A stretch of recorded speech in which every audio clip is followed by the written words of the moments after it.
Oi, pessoal. Hoje, então, nós iniciamos a segunda parte da administração científica e a gente começa a estudar esse ser que é fantástico, tá?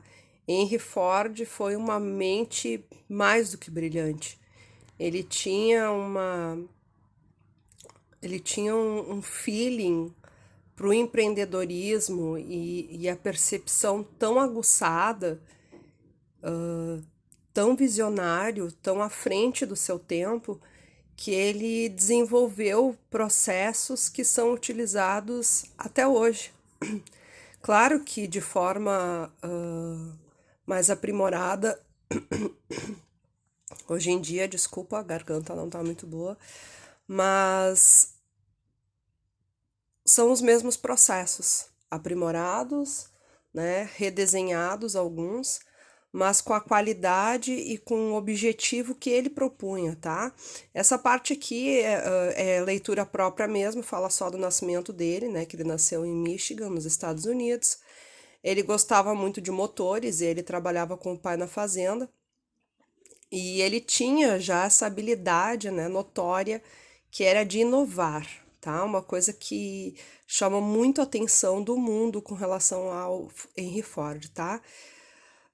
Ele sempre observava o funcionamento mecânico dos equipamentos e para tentar facilitar o trabalho, pois a vida na fazenda era difícil e exigia serviços pesados feito à mão. Então, ele era um observador nato que permutava, né? Ele observava e transformava. Observava e transformava. Por quê? Porque ele queria facilitar o trabalho e ele tinha uma questão muito humanística dentro dele, tá?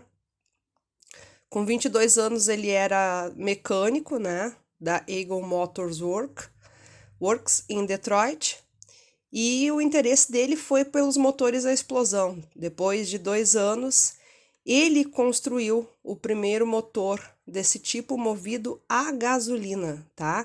Ele era um visionário, então, um empreendedor à frente do seu tempo. Em 90, ele trabalhou como engenheiro maquinista. Em 93, ele teve uma promoção de engenheiro Ford e passou a ter tempo e dinheiro para se dedicar às suas experiências. Ele era um pesquisador, ele era um cientista. Anos mais tarde, ele foi e fundou, então, a Ford Motor Company, em 1903, a sua companhia. E ali ele desenvolveu o estudo principal dele, que é a linha de montagem, tá? Sempre que ouvirem falar em linha de montagem, estamos falando nada mais, nada menos do que Henry Ford. Ali vocês viram que eu expus para vocês, né, que o Taylorismo ele formou parcerias, né, com a expansão da indústria e com a inovação revolucionária.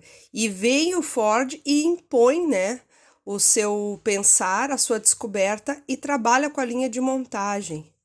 Então, Taylor está associado à administração científica com relação ao estudo de tempos e movimentos, e Ford está associado à linha de montagem. Ele elevou ao mais alto grau os dois princípios da produção em massa. Então, lembrem, Ford é linha de montagem, Ford é produção em massa. E ele dizia sobre essa produção em massa os princípios sobre peças padronizadas, desculpem, e trabalho especializado. O que significa isso? Taylor lá já tinha colocado a função, né, de desenharmos cargos, né, e tarefas, especializando os operários, né? Vem Ford e assume um posicionamento mais forte ainda, dizendo que as peças também precisavam ser padronizadas e que o trabalho precisava também ser especializado. Então, ele exigiu uma qualificação muito maior. Ele continuou seus projetos, conseguiu um financiamento e produziu um modelo de carros a preços populares, tá? Ele revolucionou a estratégia comercial da época. Em 1913, ele fabricava já 800 carros por dia. Em 1913, 800 carros por dia. O primeiro carro que ele fabricou e que ele pôs no mercado, né, com modelo de preço popular, foi o Ford T. É um ícone na história, tá? Era um carro todo preto e ele já trabalhava com esse modelo mais popular. Foi o primeiro empresário da época que permitiu que os seus funcionários construíssem o seu carro e comprassem o carro que haviam produzido, tá? Foi uma coisa assim muito mágica para a época. Em 1914, ele repartiu com seus empregados uma parte do controle acionário da sua empresa. Vejam que foi ele que instituiu ele que começou a trabalhar com a PPR que vocês veem hoje em dia, né? A participação dos lucros, né? Algumas empresas usam PLR. E ele estabeleceu um salário mínimo de $5 por dia, jornada diária de 8 horas, quando naquela época se variava entre 10 e 12 horas. Lembrem que na época de Taylor se trabalhava de 16 a 18. Na época que veio Ford, logo em seguida ainda se trabalhava de 10 a 12. Ele foi e instituiu 8 horas diárias que são usadas até hoje, tá? Ele foi um empresário que começou a enxergar o lado humano, o lado dos seus colaboradores. Em 1926, ele tinha 88 usinas, empregava 150 mil pessoas, fabricava 2 milhões de carros por ano.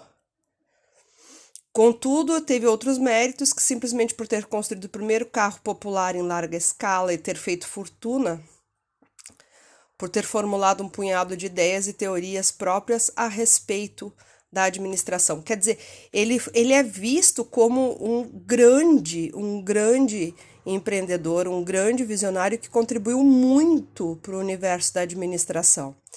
Ele fez por meio da sua linha de montagem, tá? Ele fez com que as pessoas trabalhassem com mais conforto, elas se especializaram muito e produziam muito mais e com qualidade. E com esses benefícios que ele implementou, tá? Esses benefícios que ele implementou do salário de $5 a hora, dividir o controle acionário das suas empresas, repartir os seus dividendos, então, né? Repartir os seus lucros, aliás. Ele diminuir, né, reduzir as horas trabalhadas, ele permitiu com que as pessoas começassem a sentir o que a gente trabalha muito forte hoje em dia ainda, que é a questão de motivação, ou seja, a valorização do teu operário para que ele trabalhe com mais vontade ainda e faça com que a tua empresa tenha maior rentabilidade. Ele era um grande administrador, tá? Ele foi fantástico. Ele utilizou o sistema de concentração vertical, produzindo desde a matéria-prima inicial até o produto final, além da concentração horizontal, através de uma cadeia de distribuição comercial por meio de agências próprias. Essa parte aqui é muito importante de vocês lembrarem também, tá? O que Ford fez? Vocês viram que lá atrás a prof mostrou, né? Que ele tinha usinas, né? Ó, em 1926 ele tinha 88 usinas. O que significa com isso? Essa concentração vertical, produzindo desde a matéria-prima até o produto final, quer dizer o quê? Ele produzia o minério de ferro, ele transformava esse minério de ferro nos seus carros e ele mesmo vendia por meio da cadeia horizontal nas suas próprias agências. O que significa isso? Que lá na década dele, lá naquela época, Ford foi o responsável pela criação, inclusive, das concessionárias que nós vemos até hoje. Então, ele produzia o material, construía o produto e ainda dava assistência técnica. O cara era fera, ele concentrava a renda nas mãos dele. Um grande empresário. Logo mais a gente continua.